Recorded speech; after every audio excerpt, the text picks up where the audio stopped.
straight through. It says, who is this? Who is this who comes from Edom, from the city of Basra, with his clothing stained red?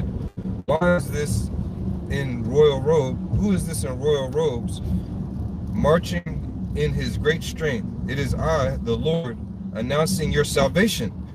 It is I, the Lord, Yahweh Ba'Shem Yahushai, who has the power to save. Verse 2. Why are your clothes so red, as if you have been treading out grapes? I have been treading the winepress alone. No one was there to help me. In my anger, I have trampled my enemies as if they were grapes. In my fury, I have trampled my foes.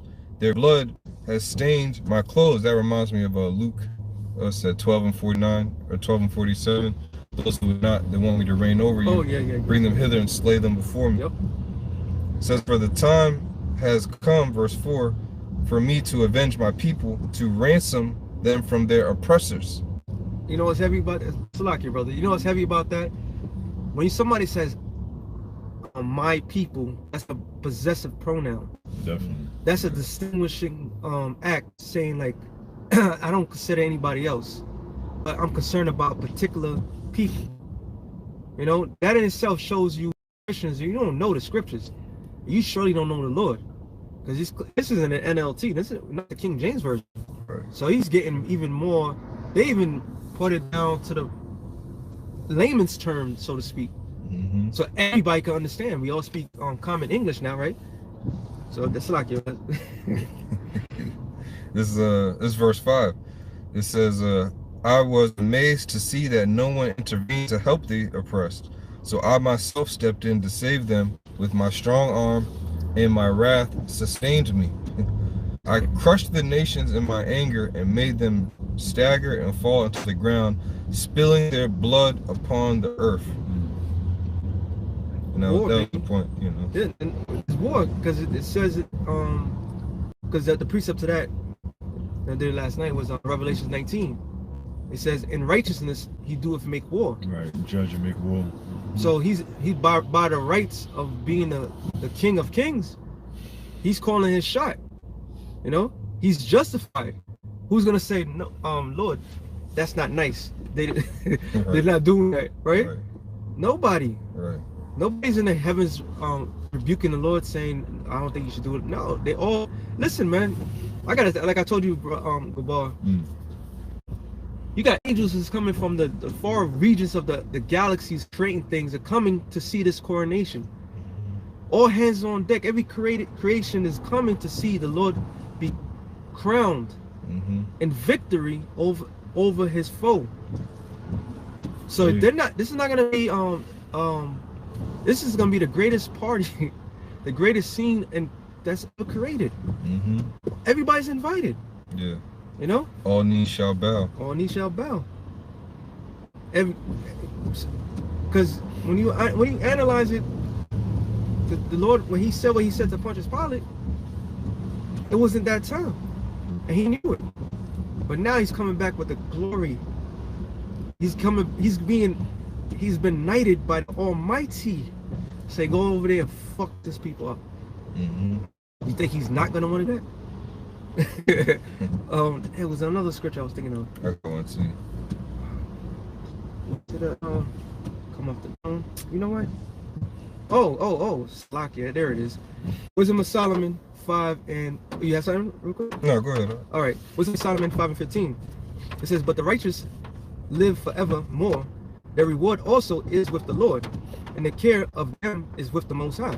Therefore shall they receive a glorious kingdom, a beautiful crown from the Lord's hand. For with his right shall he cover them. That's Yahushua. Yep. And with his arm he shall protect them. He shall take to him his jealousy for a complete armor, and make the creature his weapon. The scripture says that jealousy is the rage of a man. So that's his complete armor. You know he's going to get down when he comes and defend the elect. Yep. It says to make the creature his weapon for revenge of his enemies. And he shall put the righteousness as the breastplate, and true judgment instead of a helmet. He shall take holiness for invisible shield. His several wrath shall be sharpened for a sword, and the world shall fight with him against the unwise. Hey, real quick, Isaiah 34:5 says what? For my sword shall be bathed in heaven. Behold, you said something about sword just now, right? The red sword. For my sword shall be bathed in heaven. Behold, it shall come down upon Idumea, aka Edom, and upon the people of my curse, Esau, Edom, to judgment. The sword of the Lord is filled with blood. That bloodbath we talking about. It is made fat with the fatness and with the blood of lambs and goats and with the fats, right? With the fats of kidneys. So like you got you. Yep. Of kidneys of rams. For the Lord Yahweh Shai hath the sacrifice in Basra, and a great slaughter in the land of Idumea. Hey, that blood sacrifice, man. You know that. Hey, what's the blood sacrifice for? For the atonement of sins, right? Well, guess what? The only way for this world to be atoned, so to speak, is for that blood sacrifice, which is going to take place right here on the shores of America. A blood sacrifice is required. Yeah. Hey, even for every covenant, a blood sacrifice is required, right? Yep. So if we don't enter into the new covenant officially, right, guys? You know the new covenant, guys. We ain't there yet, but just hold your horses.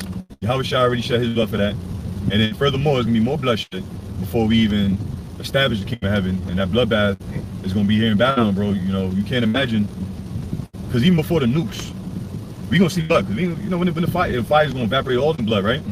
But when the race wars, so-called race wars or class wars or however, really people fighting for food wars, right? Hunger wars, let's say hunger wars.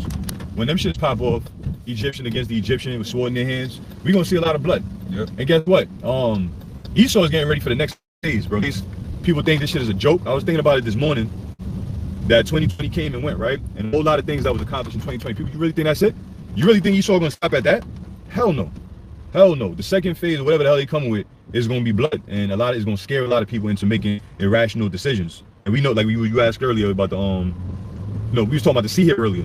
You know, a lot of people gonna make them decisions based off of fear. And based off of what their eyes are gonna see. Death. The bloodbath. You know?